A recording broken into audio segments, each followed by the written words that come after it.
Hello guys, मैं प्रियंका शोरान और आज मैं आपके लिए 4 मार्च 2020 का पेपर लेकर आई हूँ।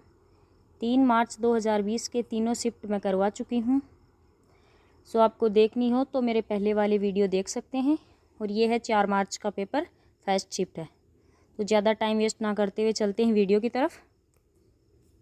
ये रहा पहला क्वेश्चन स्क्रीन पे। पहले क्वेश्चन पढ़ो। 12,000 रुपये की राशि पर 8% प्रति वर्ष की दर से 2/5/8 वर्षों के लिए चक्रवर्ती ब्याज क्या होगा जबकि ब्याज वार्षिक रूप से संयोजित है। चलो करते हैं क्वेश्चन। क्या बोला है कि 12,000 रुपये तो प्रिंसिपल दे रखा है और 8% रेट दे रखी है। ठीक है, तो ये दो तरीके से कर सकते हैं। एक तो होता है रेशो मेथड, जैसे 8% को 2/25 लिखते हैं और 25 हो गया 27। 25 प्रिंसिपल है, 27 अमाउंट हो गया। लेकिन आपको ये चीज़ देखनी होगी कि कौन सा मेथड किस क्वेश्चन में हमें अप्लाई करना है, और ये चीज़ आएगी आपको प्रैक्टिस से। इसमें रेशो मेथड से करेंगे तो टाइम थोड़ा ज़्यादा लगेगा, और अपने को तो एग्ज़ाम में टाइम कम करना है, कैसे भी करो जी। तो चलो दूसरे तरीके से बताती हूँ मैं आपको। जैसे 2 साल तो कंप्लीट हैं और बाकी तीसरी साल में 5/8 ले रखा है, साल का 5/8वां हिस्सा ले रखा है। तो पहली साल के लिए 8% रेट हो गई, दूसरी साल के लिए भी कंप्लीट हो गई, और तीसरी साल के लिए 8 का 5/8 हो गया। ठीक है, तो तीसरी साल के लिए 5% रेट हो गई। अब इसकी इफ़ेक्टिव रेट निकाल लो। ठीक है, इफ़ेक्टिव रेट के लिए दो तरीके होते हैं। एक तो 8 और 8 का निकाल लो, फिर उसका कम दोनों का निकाल के और फिर 5 के साथ निकालो। एक सीधा होता है 8 8 16 और 5 21 प्लस 64 प्लस 8 पंजो 40 प्लस 40 तो 80 और 144 तो 1.44%, 21% और प्लस में 8 पंजो 40 और 8 चौक 32 तो 0.032%। पहली तो होती है तीनों को आप जोड़ लो। दूसरा होता है इसको इससे मल्टीप्लाई, इसको इससे मल्टीप्लाई और इसको इससे मल्टीप्लाई, तीनों को मल्टीप्लाई करके जोड़ लो 100 का भाग। और लास्ट तीसरा होता है तीनों को मल्टीप्लाई करके और 1000 का भाग दे दो, वो हो जाएगा। तो एक जगह कंबाइन करेंगे तो कितना आएगा 22%। 22 पॉइंट ऐड कर लो इनको, 44 हो गया तो 472%। ये हो गई अपनी इफ़ेक्टिव रेट। ठीक है, चलो दूसरे पेज में करते हैं। इफ़ेक्टिव रेट कितनी आई अपनी 22.472 समथिंग आई थी ना। ये किसका है 12,000 का इतना परसेंट है 12,000 का। ये 3 पॉइंट हटा दो, 3 शून्य इससे कट जाएंगी, ये अपॉन में आएगा तो 100 हो जाएगा। बस इसके मल्टीप्लाई करना है और 100 का डिवाइड करना है। तो 2 6 8 12 चौक 48 और 8 54, 24 और 5 29 और 24 और 2 26। ठीक है, ये कहीं थोड़ी बहुत मिस्टेक होगी तो देख लो आप, कैलकुलेशन में मिस्टेक हो गई होगी तो देख लो, बाकी सही है। तो 2694.64 आंसर है, जो कि इसके करीब है। लगभग इसने बोला है कि 1 रुपये के निकटतम, मतलब पॉइंट के पास में बताना है। ठीक है, तो ऑप्शन नंबर 4 इसका आंसर हो जाएगा।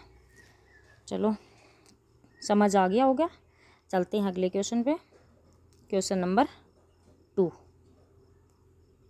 नंबर क्वेश्चन ये रहा स्क्रीन पे। पहले पढ़ो क्वेश्चन को। ABCD एक चक्रीय चतुर्भुज है जिसमें AB equal 16.5 centimetre, BC equal x centimetre, CD equal 11 centimetre, AD equal 19.8 centimetre. BD को बिंदु O, ये मिस हो गया यहाँ, देखते हैं क्वेश्चन फिर क्या, द्वारा समद्विभाजित किया जाता है, x का मान बताओ। जैसे सबसे पहले बोला है इसने चक्रीय चतुर्भुज बनाने की, जो ये रहा चक्रीय चतुर्भुज ABCD। AB 16.5 है, BC x है और CD 11 है, AD 19.8 सेंटीमीटर है। बोला है कि BD है वो बी डी को डिवाइड करती है ए सी, यहाँ आएगी ए सी ओ पर डिवाइड करती है, ठीक है। तो यहाँ समद्वि विभाजित करती है इसको, ठीक है। तो ये क्वेश्चन 3 तारीख की पहले भी एक शिफ्ट में आया है, सेम क्वेश्चन है, इसमें कोई ज़्यादा समझाने की आवश्यकता नहीं है। लिखो 16.4 जो डिवाइड कर रही है उसके दोनों आसपास वाली, और मेथड से भी बता रखा है इसको। और 19.8 इंटू 11 है ये,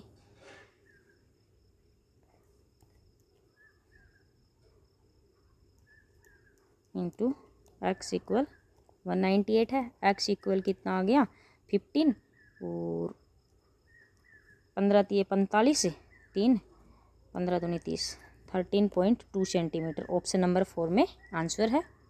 सो चलो चलते हैं अगले क्वेश्चन की तरफ। क्वेश्चन नंबर 3 ये रहा स्क्रीन पे, क्वेश्चन पढ़ो। क्वेश्चन बोल रहा है कि ट्राइंगल ABC में angle B 68 degree, angle C 32 degree, भुजा AB और AC क्रमशः B और बिंदु D और E को उत्पादित करती हैं। ट्राइंगल कोण DBC और कोण BCE के द्विभाजक F पर मिलते हैं। कोण BFC का मान क्या होगा? चलो जैसे जैसे बोला है वैसे लिखते जाओ। ट्राइंगल ABC, B और C अपने को दे रखे हैं 68 डिग्री और 32 डिग्री। AB और AC क्रमशः D और E को, तो AB को आगे बढ़ाओ ये, और AC को आगे बढ़ाओ ये E पे, ये D पे। अब क्या बोला है कि इन दोनों के द्विभाजक, इन दोनों के द्विभाजक ये वाला एंगल बाइसेक्टर बोला है, ये F पर मिलते हैं। तो ये मान बताना अपने को। तो इसका फॉर्मूला होता है 90 माइनस एंगल A/2। तो A निकालना है, 68 और 32 दे रखा है, दोनों का ऐड कर लो, 180 में से घटा दो, तो ये कितना हो गया 100, तो ये कितना होगा 80, और ये 80 रखेंगे तो यहाँ ये 40 आ जाएगा, तो ये एंगल कितना आ जाएगा 50 डिग्री, जो ऑप्शन 2 में है। आसान क्वेश्चन था। चलते हैं अगले क्वेश्चन की तरफ। क्वेश्चन नंबर 4 ये रहा क्वेश्चन 4। यदि 5 sine square theta plus 14 cos theta equal 13, theta का मान 0 से 90 डिग्री के बीच में है, तो sec theta plus cot theta का मान याद करो। अपॉन नहीं, sec theta plus cot theta upon cosec theta plus tan theta का मान याद करो, ठीक है। इसमें पहले मैं बता चुकी हूँ, ये क्वेश्चन भी पहले आया है। इसमें पहले आप वैल्यू पुट करके देखो, लेकिन इसमें कोई वैल्यू सेटिस्फाई नहीं हो रही है, तो आपको वही मेथड से क्वेश्चन करना है। वो कौन सा है? जैसे साइन स्क्वायर थीटा को 1 माइनस कोस स्क्वायर थीटा लिख सकते हैं, तो यहाँ लिखो मत, अब सीधा करो। 5 minus 5 cos square theta plus 14 cos theta equal 13 है, ठीक है। तो ये क्या बन गया 5 cos square theta minus 14 cos theta और प्लस का 8, तो 8 बन जाओ 40, और तो माइनस का 10 और माइनस का 4 और अपॉन में ये वाला 5, दोनों के ये डायरेक्ट वैल्यू निकालने का तरीका होता है जो मैं पहले बता चुकी हैं। चिन्ह चेंज कर दो तो दोनों आ गए, एक तो आ गया 2 और एक आ गया 4/5। तो ये साइन की वैल्यू आपने देखी है 4/5, आप ये रख लो इसमें। इससे ये 4/5 क्यों लिए अपने, क्योंकि ये एक इससे ट्राइंगल बना सकते हैं, ठीक है। ये मान किसका आया, कोस थीटा का मान आया है अपने पास, ये 4/5। तो कोस थीटा होता क्या है, ये पहले भी मैंने बताया, अगर आपको याद नहीं रहता तो लाल बट्टे कक्का के फॉर्मूले से याद रख लो। Sine theta cos theta tan theta ये जस्ट ऑपोजिट होते हैं इसके। तो कोस थीटा कितना होता है, आधार अपॉन करण होता है, तो ये 4 ये 5 और ये 3 हो गया, ठीक है। पूछा क्या है सेक थीटा, जो कोस थीटा का बिल्कुल ऑपोजिट होता है, तो 5/4 प्लस कोट थीटा पूछा जो आधार अपॉन लंब होता है, तो 4/3 होता है, ठीक है। नीचे क्या है कोसेक थीटा, कोसेक थीटा क्या होता है करण अपॉन लंब, तो 5/3 प्लस ये टेन थीटा पूछा, और टेन थीटा क्या होता है लंब अपॉन आधार, तो 3/4 होता है। ऊपर भी 12 एलसीएम ले लिया तो कितना आया 4 तिये 12 15 प्लस 3 चौक 12 16, और नीचे 12 एलसीएम लिया तो कितना आया 20 प्लस 9, नीचे आया 29/12, 12 से 12 कट गया, ऊपर कितना बचा 31, नीचे बचा 29, जो 4 नंबर ऑप्शन में है। तो आई होप कि आपको समझ आ गया होगा, और ऐसा क्वेश्चन मैं पहले भी करवा चुकी हूँ, तो आप खुद भी कर सकते हो इस क्वेश्चन को। तो चलो चलते हैं अगले क्वेश्चन की तरफ। क्वेश्चन नंबर 5 ये रहा स्क्रीन पे। पहले क्वेश्चन पढ़ो आप, ठीक है। क्वेश्चन बोल रहा है कि एक व्यक्ति 15,400 रुपये में 5 टेबल और 9 कुर्सियां खरीदता है। वह 10% प्रॉफिट पर टेबल और 20% प्रॉफिट पर कुर्सियां बेचता है। यदि सभी टेबल और कुर्सियों को बेचने पर उसे 2,080 रुपये कुल लाभ होता है, तो 3 कुर्सियों का क्रय मूल्य याद करना है। तो चलो आप एक चीज़ देखो, 15,400 रुपये का टोटल अमाउंट है अपने पास, उसमें से ये 10% लाभ पर टेबल को बेचता है, 20% लाभ पर कुर्सियों को बेचता है। आप एक बात बताओ मेरे को, आप खुद सोच के देखना, अगर 10% ही ये बेचेगा, 10% ही ये बेचेगा, तो दोनों को आप एक बार 10-10 मान लो, इसको 10 + 10 मान लो, और ये तो 10 है ही, टेबल पे 10% है और कुर्सी पे 10 + 10 है, दोनों को 10% मान लिया। अगर इसका 10% निकालेंगे, ठीक है, तो 1/10 हो जाएगा, जो 1540 रुपये आ गया।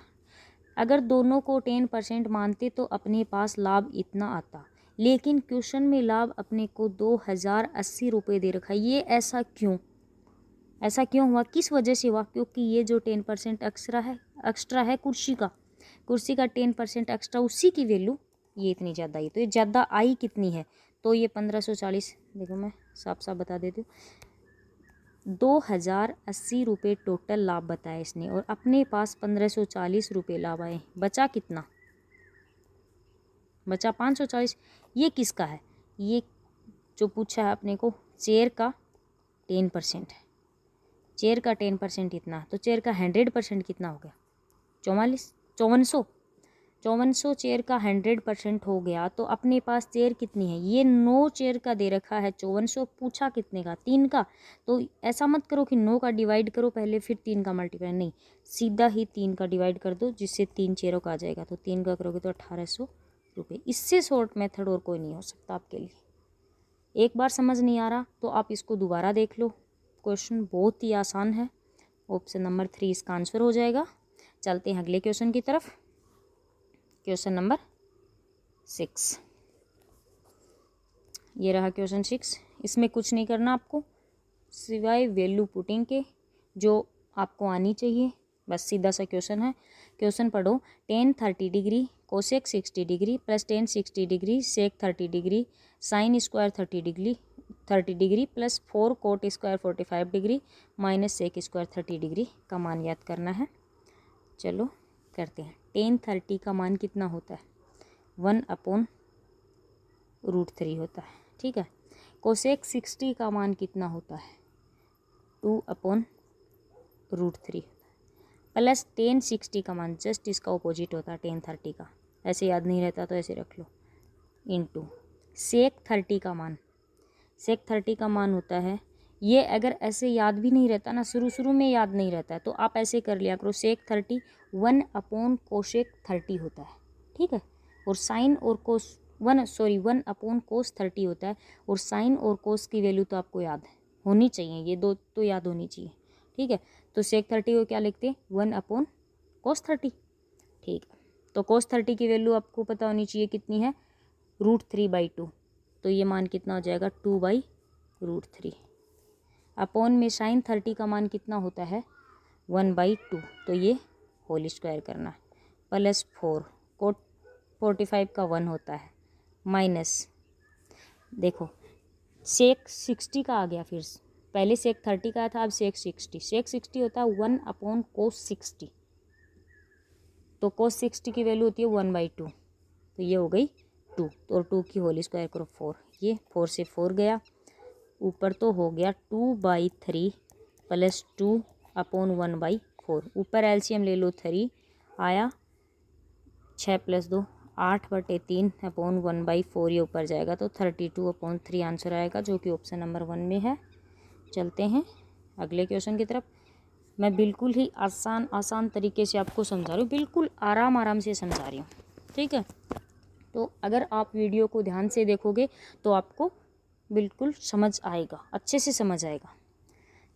पढ़ते हैं क्वेश्चन नंबर 7। यदि 2x + 1, x + 2, 2 और 5 समानुपाती हैं तो 3.5 × 1 - x और 8 × 1 + x का मध्यानुपाती ज्ञात करो। ठीक, ये दे रखे हैं अपने को समानुपाती। अगर ये चारों संख्या समानुपाती हो तो बीच वाली संख्याओं का मल्टीप्लाई इक्वल होता है बाहर वाली संख्याओं के मल्टीप्लाई के। आप इनको ऐसे भी रेशियो में भी लिख सकते हो, 2x + 1 / x + 2 = 2/5, फिर उसको क्रॉस मल्टीप्लाई कर सकते हो। और चाहे यहाँ से आप सीधा कर सकते हो, बीच वाली को मल्टीप्लाई करो तो आएगा 2x + 4 = इसको बाहर वाली को करो 10x + 5 तो 8x = -1 और x = -1/8। x का मान निकला है अपने पास -1/8। ये वैल्यू यहाँ रखनी होती।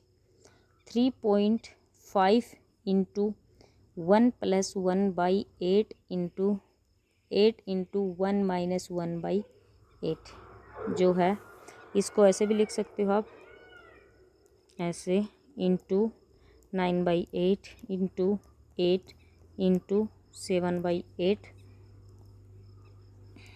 ये आ गया। ऊपर तो बचा, इसका मध्यानुपाती निकालने के लिए इसका रूट किया जाता है, तो ऊपर बचा 7, रूट से बाहर आएगा तो 7 × 3 ये 16 का 4 आ जाएगा।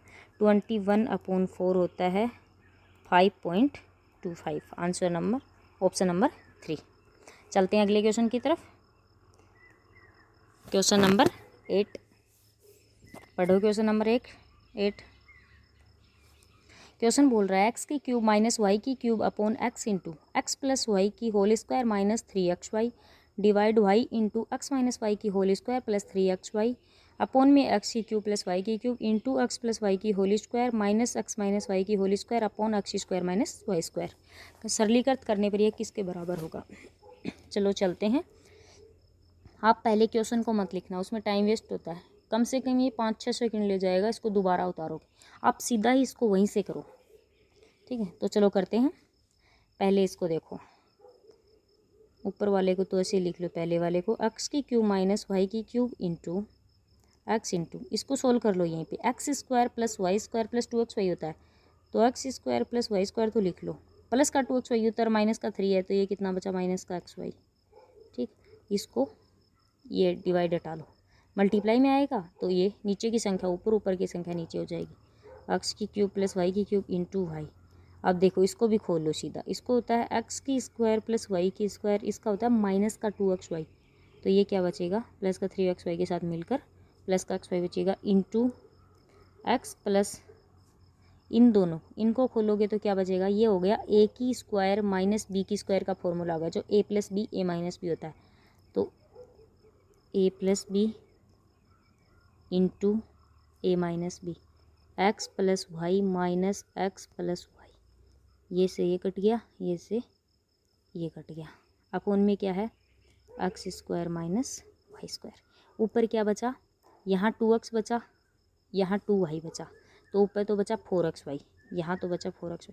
ये देखो a³ - b³ क्या होता है a - b और बाकी का ये होता है, तो ये उससे कट गया, ऊपर क्या बचा x - y, इधर क्या बचा x + y, ये उससे कट गया, तो ऊपर बचा दोनों में ये, नीचे बचा xy, इधर क्या बचा था 4xy और इधर क्या है x² - y², xy से xy कट गया, x² - y² से कट गया, बचा कितना 4। आंसर आ जाएगा ऑप्शन नंबर 2।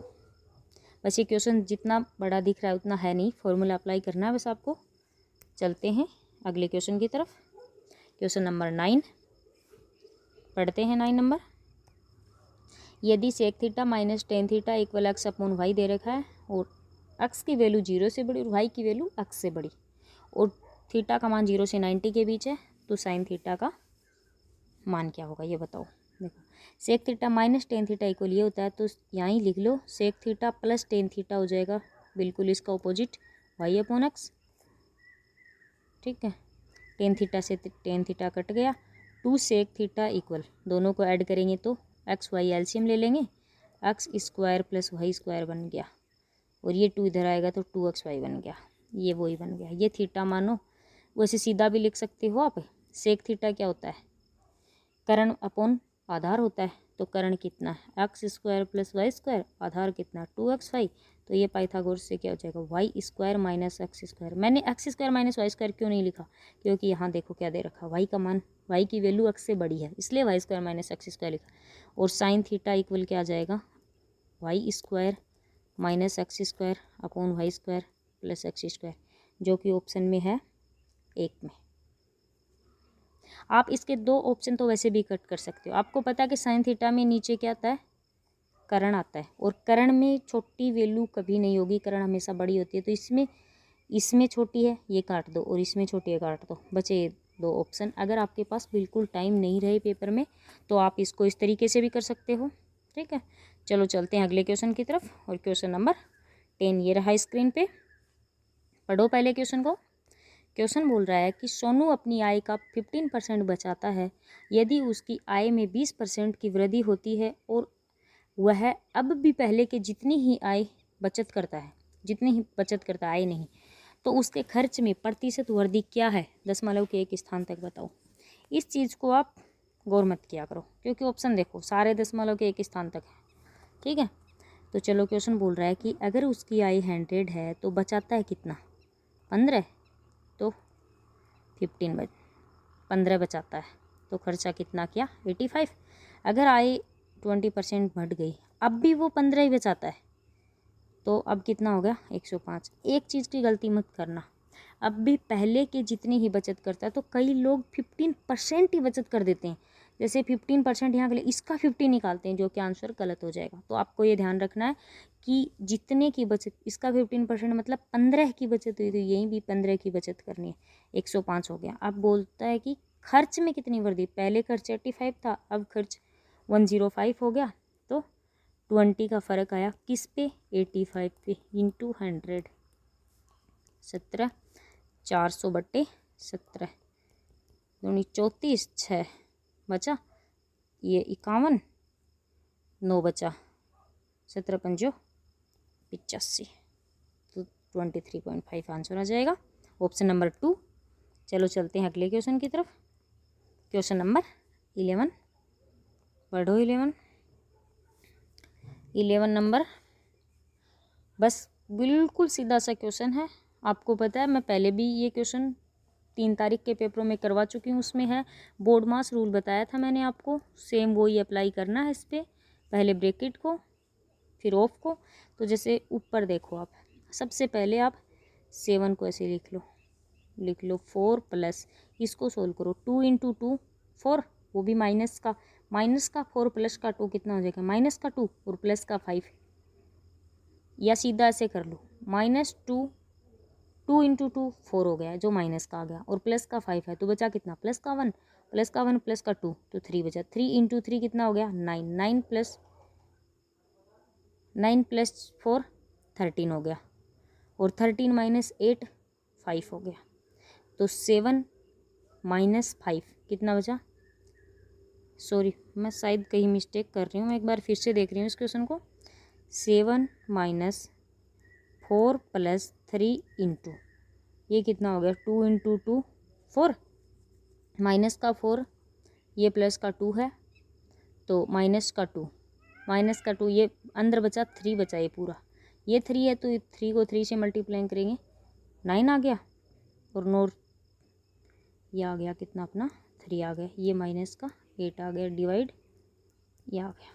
चलो पहले एक बार ऊपर वाला ही सोल्व कर लेते हैं। 7 - 4 + 9 - 8, ये कितना बचा 1, और ये कितना बचा 5, नहीं मैं सही चल रही थी, ये 5 हो गया पूरा। और पहले इसी को सोल्व करना है, क्योंकि पहले डिवाइड करना है, तो 5/5 1 हो गया, तो 7 - 1 इक्वल, ऊपर तो बचा 6, ऊपर वाले सॉरी क्वेश्चन आगे निकल,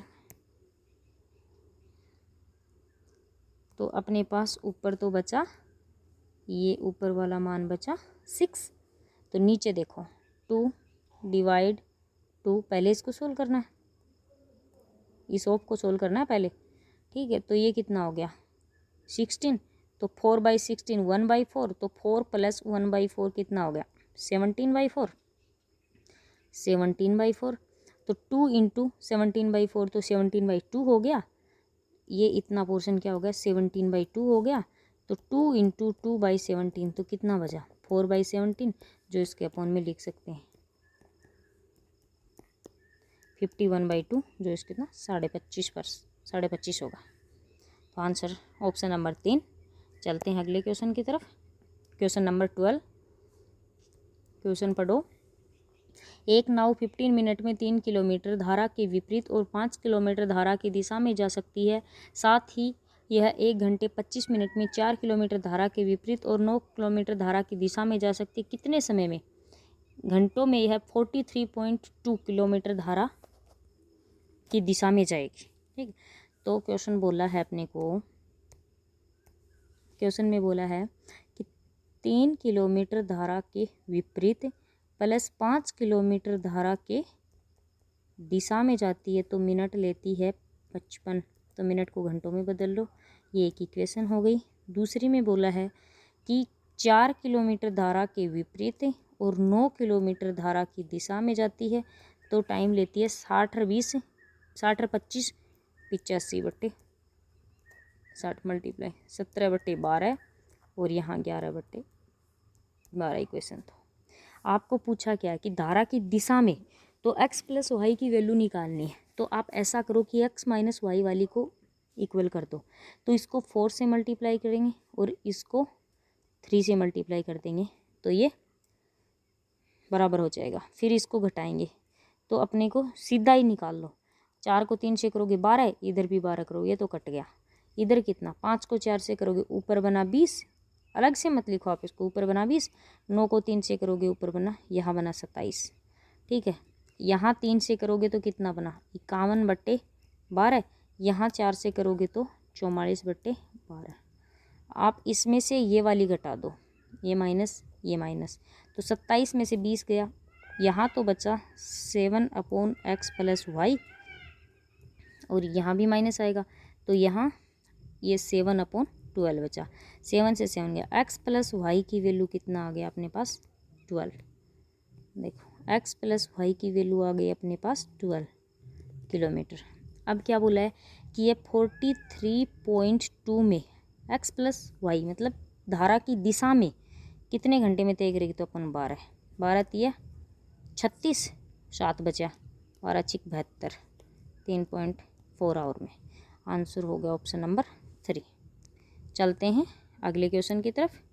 क्वेश्चन नंबर 13।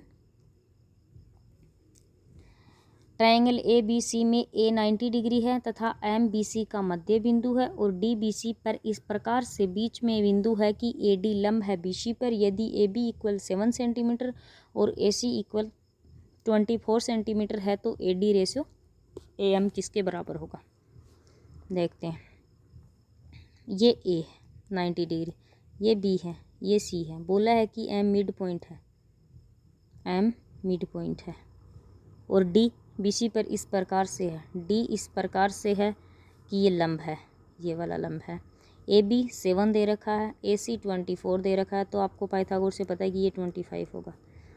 पूछा है AD रेशियो AM, तो आपको ये पता कि AM इसकी माध्यिका हो गई, और माध्यिका क्या होती है, इसके कर्ण की आधी होती है, तो 25/2 हो गई है। तो ठीक है, और AD का मान निकालने के फॉर्मूला था 7 × 24/25, ये इंटू ये अपॉन ये, 7 × 24 × 25। इसको इधर ले जाओ, क्रॉस मल्टीप्लाई कर दो, तो ये आ गया 14 × 24 रेशियो 625। वैसे तो 625 देख के आपको, क्योंकि कोई भी इससे कट नहीं रहा, तो देखते ये कर देना, बाकी आप इसको मल्टीप्लाई भी कर सकते हो, यही आएगा। चलो चलते हैं अगले क्वेश्चन की तरफ। Question number 14। क्वेश्चन नंबर 14 पढ़ो। ट्रायंगल ABC में AB = AC है। B के माध्यम से खींचा गया वृत्त D पर AC को स्पर्श करता है और P पर AB को काटता है। यदि AC का मिड पॉइंट D है और AP = 2.5 सेंटीमीटर है, तो AB किसके बराबर है? जैसे इसने बोला है वैसे बनाते हैं। A B C दे रखा है, BC दे रखा है, AB और AC इक्वल दे रखी हैं। B से एक सर्किल खींचा गया है जो कि D पर AC को स्पर्श करता है। यहाँ AC को स्पर्श करता है, ये D पॉइंट दिया है। P पर AB को काटता है, तो ये पॉइंट अपना P है। यदि AC का मिड पॉइंट D है, D मिड पॉइंट है, तो इधर जैसे आप मान लो ये x सेंटीमीटर है तो ये भी x आएगी, और अगर ये पूरी 2x है तो ये वाली भी पूरी 2x आएगी, क्योंकि इसने बराबर दे रखी और AP अपने पास 2.5 है। आप एक बात बताओ, जैसे ये आपको मैं अलग से बना के बताती हूँ, ये D है, ये A है, ये P है और ये B पॉइंट है, ये चीज़ सेम ही है। तो आपको पता है कि ये होता है AD square equal AP into AB, बस यही चीज़ यहाँ लगेगी। ठीक है, तो ये लगाते हैं इस क्वेश्चन में। AD की वैल्यू है x स्क्वायर इक्वल AP की वैल्यू है 2.5 इंटू AB की वैल्यू है 2x। x से x कट गया तो x की वैल्यू कितनी आ गई 5। पूछा क्या है अपने को AB की, जो 2x है तो 10 आ जाएगा। ऑप्शन नंबर 2 इसका आंसर होगा। चलते हैं अगले क्वेश्चन की तरफ। क्वेश्चन नंबर 15 ये रहा स्क्रीन पे। 15 पढ़ो आप। यदि a plus b plus c equal 11, a b plus b c plus c a equal 3 और ए बी सी इक्वल -135 है, तो ए की क्यूब प्लस बी की क्यूब प्लस सी की क्यूब का मान ज्ञात करो। इसका फॉर्मूला लगाना है, बाकी इसका वैल्यू पुट से भी कर सकते हो, लेकिन एग्ज़ाम में वो दिमाग बहुत कम का जा पाता है। कभी कभार लग भी जाए तो वो आपके लिए बहुत अच्छा है, अगर नहीं लगे तो आप फॉर्मूले से तो करना ही है। तो चलो चलते हैं। फॉर्मूला होता है ए की क्यूब प्लस बी की क्यूब प्लस सी की cube -3abc equal a plus b plus c into a square plus b square plus c square minus a b minus b c minus c. ये होता है, जो लगा दो अपने। ये पूछा है, ठीक है, इसको x मान लो पूरे को। 3 इंटू 135 इक्वल 11 इंटू, ये निकालना है और ये दे रखा है -3। ये निकालने के लिए एक फॉर्मूला होता है, आपको पता होगा, a plus b plus c, a plus b plus c की होल स्क्वायर। मैं सीधा ही लगा देती हूँ इसको। a प्लस बी बोलती जाऊँगी, उसके साथ लगाऊंगी, आप मैं जैसे जैसे बोल रही हूँ आप उस पर ध्यान देना। a plus b plus c की whole square 121 equal a square plus b square plus c square plus 2 into a b plus b c plus c. 6 हो गया तो माइनस का 6 करोगे तो 115 हो गया, तो इसकी वैल्यू हो गई 115, जो अपने रखेंगे पहली इक्वेशन में। इसमें रखो 1115। ठीक है, तो x इक्वल, ये भी इधर ले जाएंगे, ये कितना हो गया 112 इंटू 11 प्लस 3 इंटू 135। बस आपको इनको मल्टीप्लाई करके जोड़ना है, तो इसको मल्टीप्लाई करके जोड़ेंगे तो कितना आएगा, मैं शायद कहीं मिस्टेक कर रही हूँ, ये माइनस का 135 था जो प्लस हो जाएगा, और यहाँ आने के बाद ये माइनस आ जाएगा। ठीक है, 2 3 2 1, इसमें से माइनस करना है, 5 दिए 15, 40 12 5 7 2 8, ये हो जाएगा ऑप्शन नंबर 3, इसका आंसर आ जाएगा। ठीक है, चलो चलते हैं अगले क्वेश्चन की तरफ। क्वेश्चन नंबर 16 पढ़ो। ए एक निश्चित कार्य को 30 दिनों में पूरा कर सकता है, बी ए की तुलना में 25% अधिक कुशल और सी बी की तुलना में 20% अधिक कुशल। वे सभी 3 दिन तक एक साथ काम करते हैं, बी अकेले से इस काम को कितने दिन में पूरा कर पाएगा। तो ए करता है 30 दिन में, फिर बोला है कि बी ए की तुलना में 25% अधिक कुशल है, तो ए की एफिशिएंसी अगर 5 है तो बी की कितनी हो जाएगी, 4 है तो इसकी 5 हो जाएगी। ठीक है, और सी बी की तुलना में 20% अधिक कुशल है, तो 20 20 5 100, 20% को 1/5 लिख सकते हैं। तो अगर बी की 5 है तो सी की 6 हो जाएगी। ठीक है, आपको दे रखा है कि ए की एफिशिएंसी 4 है और ए काम करता है 30 डेज़ के लिए, तो टोटल वर्क कितना हो जाएगा 30 इंटू 4 120, टोटल वर्क अपना हो जाएगा 120। आगे बोला है कि वे तीनों 3 दिन तक एक साथ काम करते हैं, तो तीनों की एफिशिएंसी टोटल कितनी है 15, और 3 दिन तक काम करते हैं तो 45 डेज काम करते हैं। तो 45 इससे घटाओगे तो कितना बचा 75। ये 75 काम करवाना है अपने को बी से, और बी की एफिशिएंसी दे रखी है 5। तो बी कितने दिन तक काम करेगा ये अपॉन 5, तो 15 दिन तक। तो आंसर हो जाएगा ऑप्शन नंबर 2। तो चलो चलते हैं अगले क्वेश्चन की तरफ। क्वेश्चन नंबर 17 नंबर ये रहा स्क्रीन पे। क्वेश्चन बोल रहा है कि एक शंक्वाकार तंबू के आधार की परिधि 66 मीटर है। यदि तंबू की ऊंचाई 36 मीटर है तो तंबू बनाने में प्रयुक्त त्रिपाल का क्षेत्रफल क्या होगा। पाई की वैल्यू दे रखी है। तो चलो बनाते हैं। तंबू है एक शंकु के आकार का, इसके आधार की परिधि, तो 2 पाई आर का मान अपने को दे रखा है 66 मीटर। तो आर का यहाँ से निकाल लो आप, तो आर का आ जाएगा 21/2, ये आर आ गई। और हाइट अपने को दे रखी है 36 मीटर, और ये हो गई। चलो मैं अलग से बनाती हूँ उसको। ये दे रखा है, ये अपने पास है 21/2, और ये दे रखा है 36, और इसका वक्र पृष्ठ का क्षेत्रफल निकालना है आपको। शंकु का वक्र पृष्ठ का क्षेत्रफल निकालना है, ठीक है। तो उसके लिए अपने को स्लांट हाइट चाहिएगी, और स्लांट हाइट निकालने के लिए आपको ये पाइथागोरस फॉर्मूला लगाना पड़ेगा। तो देखो इसमें आपको क्या दिख रहा है 7 × 3/2, और इसमें क्या दिख रखा है 24 × 3/2, ठीक है। तो 12 ये 36 हो गया। तो ये क्या हो गया, ये 7, 24 और 25 वाला ट्रिपलेट बन गया अपने पास। तो स्लांट हाइट की वैल्यू आ जाएगी 25 × 3/2, ये अपने को रखनी है इस इक्वेशन में, इंटू आर का मान, ये इंटू ये, आप इसको डिवाइड कर लो, इसको 11, और ये कितना हो गया 225 × 11/2। तो इसको क्या करेंगे 5, 7, 4, 2/2 से डिवाइड कर लो, वही आंसर आ जाएगा 1, 2, 3 और 7.5, 1237.5 आंसर आएगा, जो अपने ऑप्शन नंबर 1 में है। तो चलो चलते हैं अगले क्वेश्चन की तरफ। क्वेश्चन नंबर 18 पढ़ो क्वेश्चन। एक व्यापारी एक वस्तु पर अंकित मूल्य पर 18% की छूट देता है। 6.6% का लाभ प्राप्त करने के लिए उसे लागत मूल्य से कितना % अधिक इसे अंकित करना होगा। तो सीपी और एमपी का रेशियो क्या होता है, एमपी और सीपी का रेशियो होता है 100 प्लस जितना प्रॉफिट लॉस दे रखा वो, तो ये कितना होगा 106.6, और 100 माइनस डिस्काउंट, ये कितना होगा 82, ठीक है। ये कर लो आप, इसको डिवाइड कर लो 410,533, ठीक है। ये इससे कितना ज़्यादा हो गया 123, 410 से इंटू ये, तो ये इसका कितना मल्टीप्लाई होगा 3 बार, तो 30% इससे ज़्यादा हो गया। आंसर आएगा ऑप्शन नंबर 4। चलते हैं अगले क्वेश्चन की तरफ। आसानी क्वेश्चन था ये। क्वेश्चन नंबर 19 पढ़ो।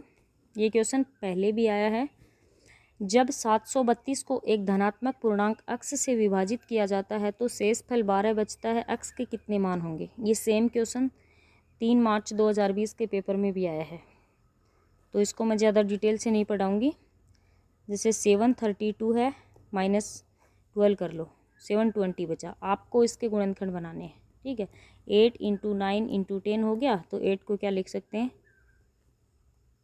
2, 2, 2 × 3 × 3 × 2 × 5, तो 2 की कितनी पावर हो गई 4, × 3 की 2, × 5 की 1, टोटल कितनी होगी 4 + 1 5, × 2 + 1 3, × 1 + 1, तो टोटल कितनी हो गई 30 हो गई। अब देखो एक चीज़ कि 30 हो गई है। अब आपको पता है कि x की वैल्यू है वो 12 से बड़ी होनी चाहिए, तो 12 से छोटे जितने भी मान हैं वो अपने को हटाने पड़ेंगे। तो 1 इसमें नहीं होगा, 2 नहीं होगा, 3 नहीं होगा, 4 भी नहीं होगा, 5 भी नहीं होगा, क्योंकि आपको पता है कि ये जो गुणनखंड बने ना उसमें जो जो ये मान आएंगे ना, उसको 12 से छोटे जो मान आएंगे उसको अपन निकाल देंगे। तो 6 नहीं होगा, 7 तो है ही नहीं, 8 नहीं होगा, 9 नहीं होगा, 10 भी नहीं होगा, 11 भी नहीं, इसमें 12 नहीं होगा। तो कितने हो गए 1 2 3 4 5 6 7 8 9 10, 30 में से 10 माइनस कर दो 20 बचा, तो इतने ही गुणनखंड बनेंगे, x के 20 मान होंगे। ठीक है, तो ऑप्शन नंबर 4 इसका आंसर हो जाएगा। चलते हैं अगले क्वेश्चन की तरफ। क्वेश्चन नंबर 20 स्क्रीन पे पढ़ो आप। यदि सॉरी यदि 5x + 1/3x = 4 है तो 9x² + 1/25x² का मान ज्ञात करना है। तो 5x + 1/3 दे रखा है और अपने को बनाना है 9x, नीचे ऊपर 9 बनाना, नीचे 25, तो इसको 3/5 से मल्टीप्लाई कर दो। तो 4 को 3/5 से मल्टीप्लाई कर दो, 12/5। ठीक है, तो इसका 9x² + 1/25x² बनाना, तो इसकी होल स्क्वायर 144/25 -2 होता है, लेकिन ये दे रखा तो इधर बन गया 3x + 1/5x, जो इससे मल्टीप्लाई करेंगे तो इसको लिखेंगे 3/5। तो इसको करो 144/25 -5 से ऊपर नीचे मल्टीप्लाई कर दो ताकि कैलकुलेशन करने में आसानी हो। तो 30/25, तो ये आ जाएगा 114/25, जो ऑप्शन नंबर 4। चलो चलते हैं अगले क्वेश्चन की तरफ। सिर्फ फॉर्मूला था, बहुत ही आसान क्वेश्चन था ये। पढ़ते हैं अगला क्वेश्चन। क्वेश्चन नंबर 21 बोला है 12 संख्याओं का एवरेज 45.5 है, पहली 4 संख्याओं का एवरेज 41.5 है, अगली 5 संख्याओं का एवरेज 48 है और 10वीं संख्या 11वीं संख्या से 4 अधिक है, 12वीं संख्या से 9 अधिक है, तो 10वीं और 12वीं संख्या का एवरेज क्या है। ये क्वेश्चन अच्छा क्वेश्चन है। अगर आप इसको बेसिक से करने लगोगे तो टाइम बहुत ज़्यादा लेगा, तो मैं आपको एक शॉर्ट तरीका बता रही हूँ। 12 संख्याओं का एवरेज है 45.5, 4 का दे रखा है 41.5, 5 का दे रखा है 48। ठीक है, तो ये कितना कम है इससे? 4। कितनी संख्याओं का कम है? तो 4 का, तो -16 कम है। ये कितना ज़्यादा है इससे? तो ये 2.5 ज़्यादा है। कितनी संख्याओं का? 5 का, तो टोटल कितना ज़्यादा हो गया? 12.5 ज़्यादा है। ठीक है, और दोनों को मिला के कितना ज़्यादा होगा? तो माइनस में वैल्यू आएगी और कितना हो जाएगा? 3.5 आ जाएगा। अब एक बात बताओ, 3.5, ये जो 3.5 मान कम आया है, ये किस वजह से आया है? ये 10वीं 11वीं और 12वीं संख्या की वजह से आया है। ठीक है, तो चलो अलग से पेज लेते हैं।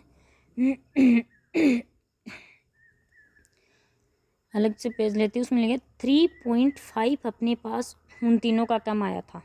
तो अगर 10वीं 11वीं 12वीं संख्या का एवरेज 45.5 होता तो कोई फ़र्क नहीं पड़ता संख्या पे। ठीक है, ये तीनों संख्याओं का योग हो गया, ये एवरेज था, ये 3 से मल्टीप्लाई किया तो तीनों संख्याओं का योग आ गया, और ये 3.5 अपने को ऐड करना पड़ेगा। उन तीनों संख्याओं में कम है तो वो इसमें ऐड करेंगे। ठीक है, तभी इनका एवरेज बराबर आएगा। इसको मल्टीप्लाई कर लो और 136.5 है प्लस 3.5 है, जो हो गया अपना 140। ठीक, चलो ये तीनों का क्या आ गया? 140। अब देखो क्वेश्चन में क्या बोला है, ये 10वीं संख्या लिखो, ये 11वीं, ये 12वीं। इसने बोला कि 10वीं संख्या 11वीं से 4 अधिक है और 12वीं से ये 9 अधिक है, तो इसको आप x मान लो, इसको x + 9 मान लो, और ये क्या हो जाएगा फिर? x + 5 हो जाएगा। इक्वेशन सेटिस्फाई हो जाएगी। ये और ये, तो ये तीनों का योग है, तो यहाँ तीनों का योग कितना? 3x + 14, और 3x इक्वल क्या हो गया? 126, और x इक्वल क्या हो गया? 42। हाँ 42 आ गया x इक्वल। अब पूछा क्या क्वेश्चन में अपने को? 10वीं और 12वीं संख्या का एवरेज बताना है, तो दोनों संख्याओं को जोड़ो, 2x + 9/2 करना है, तो x + 4.5। ठीक है, तो ये x की वैल्यू यहाँ रख दो, 4.5 ऐड कर दो, कितना आएगा? 46.5, ये आंसर आ जाएगा। ठीक, ये हो गया अपने क्वेश्चन नंबर 21 कंप्लीट। आगे DI के क्वेश्चन है जो आप निकाल लेना। Thank you friends.